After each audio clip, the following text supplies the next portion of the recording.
తెలంగాణ గ్రామ పంచాయతీ యూనియన్ రాష్ట్ర JAC committee మేరకు 2 రోజుల పాటు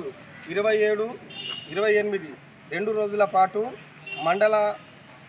కేంద్రాల్లోని మండల ఆఫీసుల ముందు ధర్నాలు చేసి నిరసన వ్యక్తం చేయాలని రాష్ట్ర కమిటీ ఇచ్చినటువంటి జేఏసీ పిలుపు మేరకు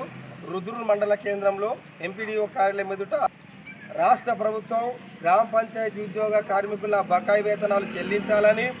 గ్రామ పంచాయతీ కార్మికులకు అందరికీ కూడా కనీస వేతనాలు అమలు చేయాలని, పిఎఫ్, ఈఎస్ఐ, ప్రమాద బీమా సౌకర్యాలు కల్పించాలని, దీంతో పాటు గ్రామ పంచాయతీ కార్మికులకు జీవో నంబర్ 60 ప్రకారం వేతనాలు ఇవ్వాలని, మల్టీపర్పస్ విధానాన్ని రద్దు చేయాలని ఈ సమస్యల మీద ఈరోజు నిజామాబాద్ జిల్లా వ్యాప్తంగా అన్ని మండల ఆఫీసుల ముందు నిరసన కార్యక్రమం చేపట్టడం జరుగుతుంది. ప్రభుత్వం వెంటనే గ్రామ పంచాయతీ కార్మికుల మీద